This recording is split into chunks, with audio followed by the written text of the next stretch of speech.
to the Alchemy of Hair Care podcast. This is the beginning of something new, something fresh. Previously, it was known as the Digital Loctician podcast, or you may be from the Salon Frequency podcast. Just crazy to think that I've been podcasting for 5 years.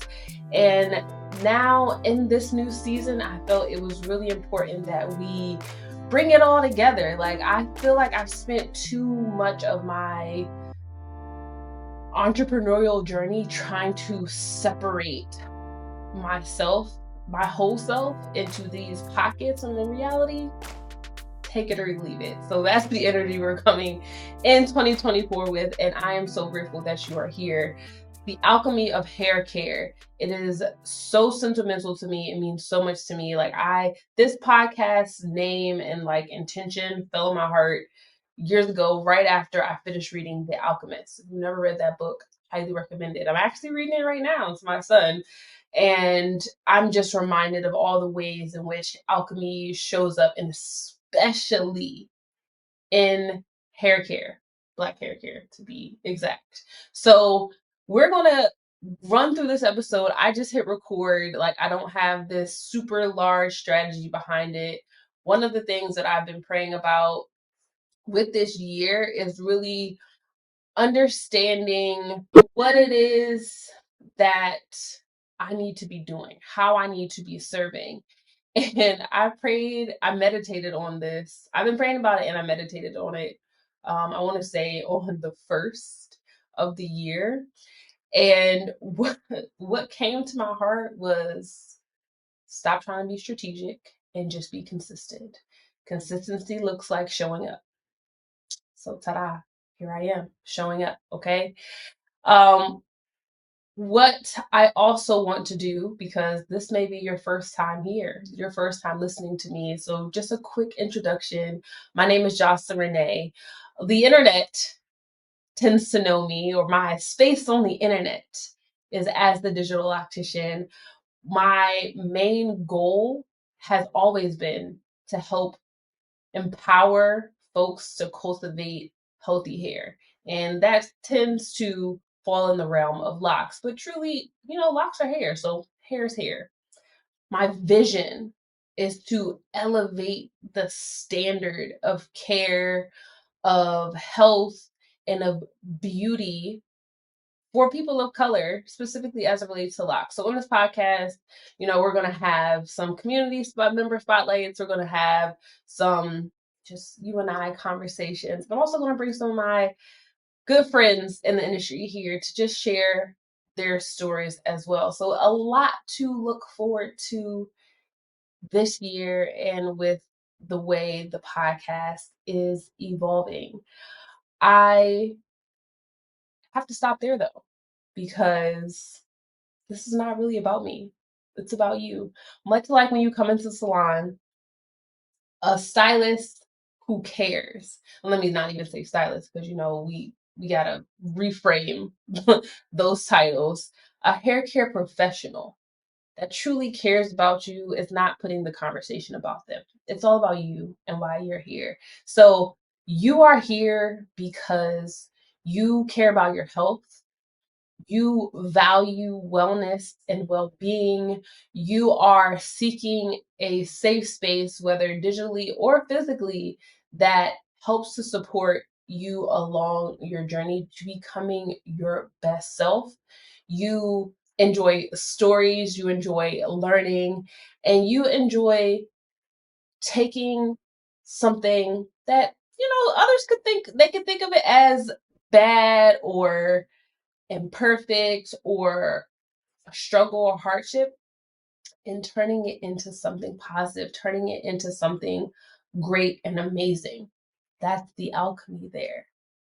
It is, as you become better, the things and the people around you also become better. So you are here because you are striving to be better, and we're going to get into this alchemy, okay?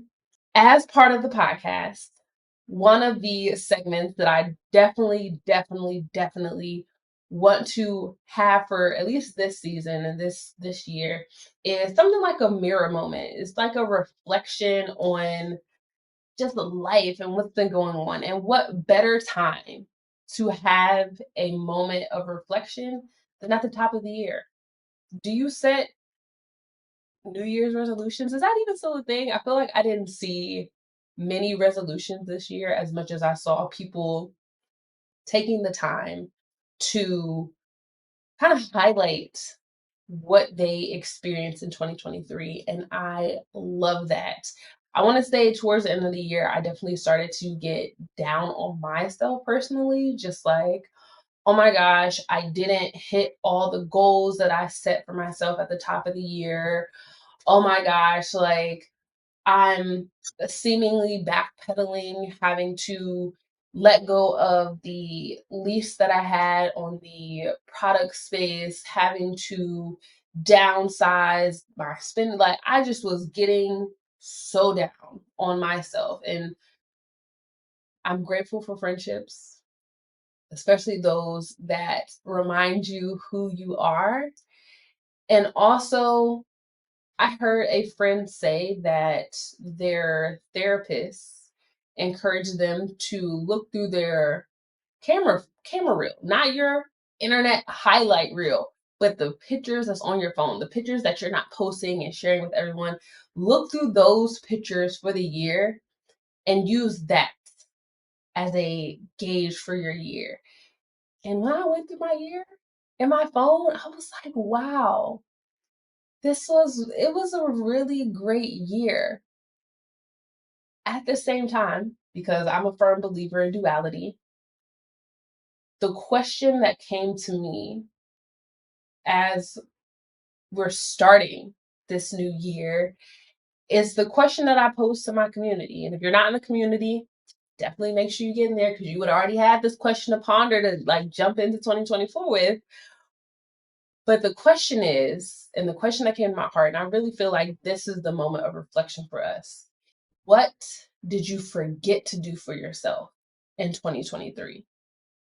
Ooh, this girl just told me my locks smell good. And I was like, I am so glad that I sprayed the Pure Scalp on my hair after that workout because sis, I'm out here smelling good and fresh and I want that for you too. So make sure you head over to crownelements.com and grab you some Pure Scalp. Just locks just smelling fresh, scalp feeling good.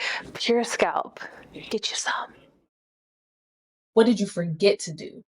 So yes, you did things. Yes, there was, yes, there was time with your family. Yes, there were shows watched. Yes, there were food that you enjoyed.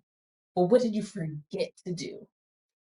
And for me, I started the year with an intention to go to hot yoga once a month.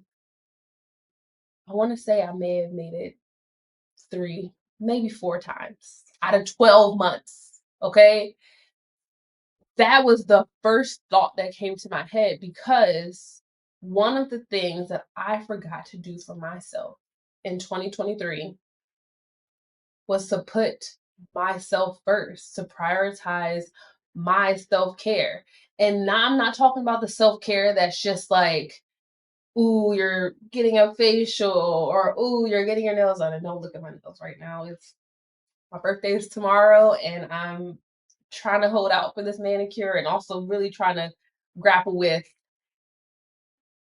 why do I feel like I keep coming to these spaces of my nails being messed up around my birthday and I'm talking about weak and breaking and I'm just like what is the real reason? So don't look at my never mind my nails. But those those self-care practices are nice, but prioritizing self-care is a lot deeper than that. So was it food?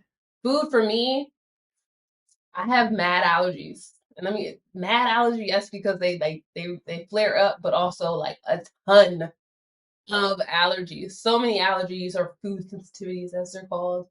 And I was doing so good.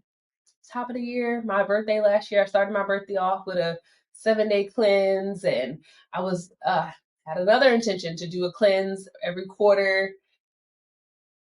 Do you know? My husband flew me out to Jamaica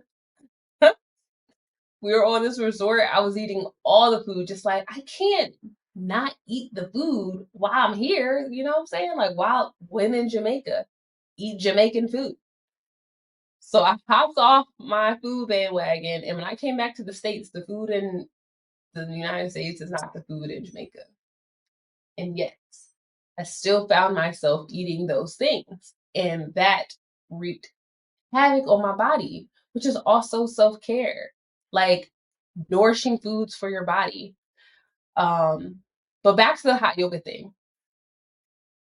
The story I told myself of why I could not go to the hot yoga classes that were $40 for the majority of the year was because, ooh, that's an expensive 90-minute session.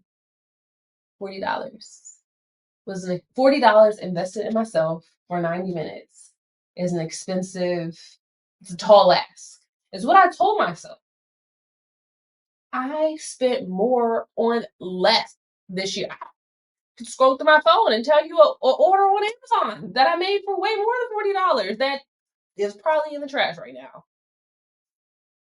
So for me, that highlighted how are you, or why did you not prioritize yourself? Why did you forget to put yourself first and say no to the Sharpie pens or the new, I don't know, what did I just buy on there?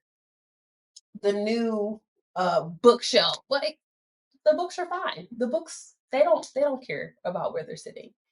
Your body, your flexibility, your detoxing are really important things. Y'all, I remember being in a salon, and one of my guests who I loved, or I still love her. I haven't seen her in a while, but I remember one of the conversations that I had that stood out for me. Um, she was in her, I want to say in her early 40s, and she came in the salon one day and said, I have started yoga teacher training. And prior to that appointment, I didn't even know she practiced yoga. So I was just like, where did that come from? Tell me more. And her answer really struck a chord with me. She said that she had been contemplating how she wanted her life to look when she was retired, when she's like in her 70s, when she's just having more autonomy and freedom with her time. And one of the things that came up for her was that she wanted to be able to have more flexibility in her body then, like later, than now. And so she acknowledged that what she did in her 40s was to prepare her for her 50s, et cetera, et cetera. And I was like, oh my gosh, like that is so true. So it is not that we are just living for the now, the present moment. It is also the habits that you have and cultivate right now. How are they going to impact you later? And listen, my birthday tomorrow, I'm getting to the other side of 30, and the way these joints and bones and neck pain and sleep and all the things show up, like for real. I was just telling my girlfriend the other day, my how I know I'm aging, aside from Instagram telling me I'm aging, because the way these millennial and 90s like reels come up and like make a mockery of my adolescence. Okay, that's a whole nother conversation.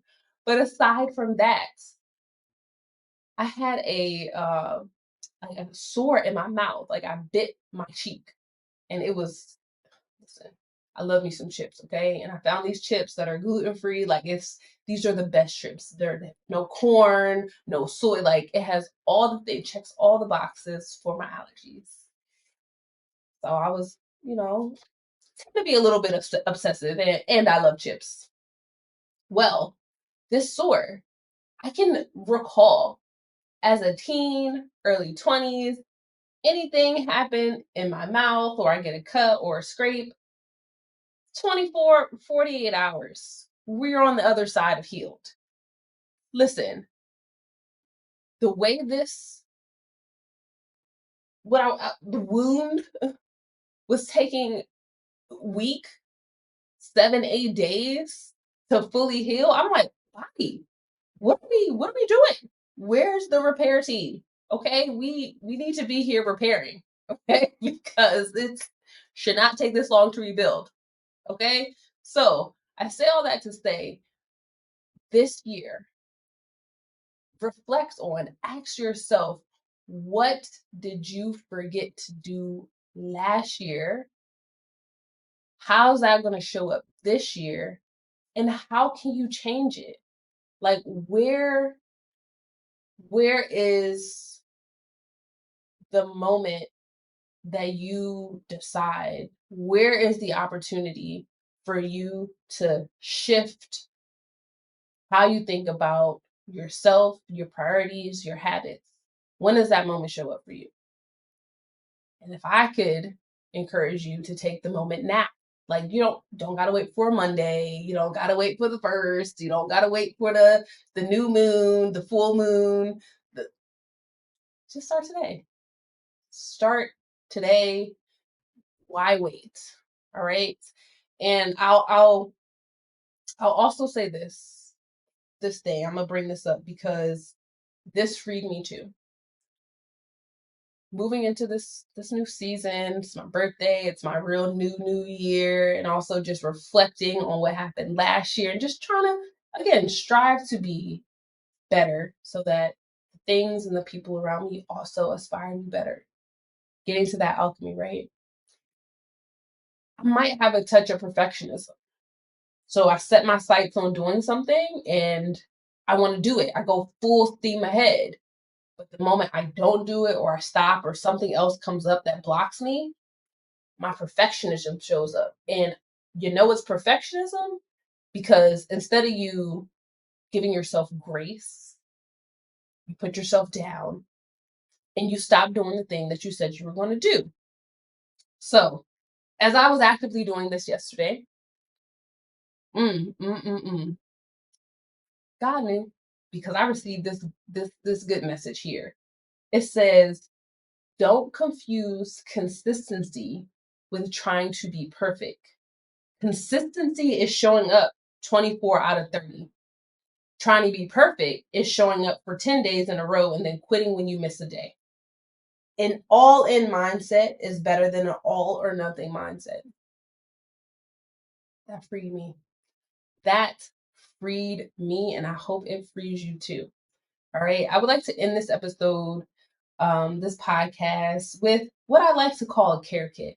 As a hair care professional, as somebody who strives to empower and also make sure that when you leave me, you also have what you need to take care of yourself. When you're coming back to me, we are just replenishing. We're ringing up. We're not starting all the way over. We're not backpedaling and having to rebuild. We don't want to do that. I don't ever going to the salon, having conversations. It is not to start. It's never my intention to start over. We're not picking up where we're left off. We're building on what you've been doing since you've been gone. All right. So the care kit for today, what I would like to leave you with, I think, and let me know how you like this. I think I'll always share a book with you, a book recommendation, because reading is a form of self-care and it's definitely alchemy because, again, that mindset really matters. So the book recommendation for today, which I believe aligns with what we talked about in our mirror moment, asking yourself, what did you forget to do for yourself last year? Did you know one of the best things that you could do for dry locks is use a gentle, clarifying, and moisturizing shampoo? And I'm happy to let you know that Crown Elements now offers them both. So if you're looking for healthy, hydrated locks, be sure to check out the Clean Locks bundle at Crown Elements. Now I'll get back to the episode. Is this your book? Have you read this? All About Love, New Visions by Bell Hooks. This, you see, it's all tattered. This is one of my absolute favorite books. This book changed my life. How old is my baby now? She's 6, about to be 7. 7 years ago. Has it been 7 years? No, maybe 5 years ago. Between 5 and 7 years ago, I read, what chapter is this? Chapter 2. I mean, I read chapter 1 and then I read chapter 2. Chapter 2 I had to sit with for years, but it changed my life because before reading this chapter, I had an estranged relationship with my father. My relationship with my mom, who I love dearly, had a very unhealthy attachment to. Um, Chapter 2 of this book transformed my life. Reached out to my father, changed my relationship with my kids. It changed the dynamic between my husband and, like, literally, when I say change my life, changed my life. And I believe that in this life that we have, in this human experience that we are living through, in being a better human, it is all about love. But I'm not even going to put it on you. I know I did not have a clear definition of love. But this here, all about love. I love Bell Hook's definition of love. I love having the words to articulate love. And it's just a gift that keeps on giving. So highly recommend All About Love. We just finished reading, I want to say last week. I read this book to my son. This was our bedtime story. We would read 10 to maybe 12 pages a night, because he was having a tough time at school and just, becoming a preteen and what all goes into that. You remember that. If I had these words at that age, I can see how it would change because I see it in my son. I'll hop off. I'll hop off that one. But grab you this book, All About Love. It's a great book to have just in the collection. And if maybe reading is not your thing, I would also like to share with you 8 affirmations. So take the ones that resonate, leave the ones that don't. 8 affirmations that will just help you um, move with more intention in this season of your life. Number 1, I am more expansive than my own imagination. Number 2, I am a student of my life. Number 3, I have the right to tell people what they don't want to hear in the name of setting boundaries. That's a word. Number 4, the power within me is stronger than the powers that wish to control me. Number 5, my time belongs to me first. Number 6, I normalize rest as productivity in my life. Number 7, I embody my femininity. And number 8, this was a gift from a sister friend who taught us a somatics class. And this was one of the affirmations that she shared, and I had to take it with me. I am calm in the chaos. I learn the way on the way. So run those back, write those down, repeat them to yourself. Whatever resonates with you, take it with you, okay? Meet me back here next Thursday. And as always, I'm wishing you peace, love, and goodbye.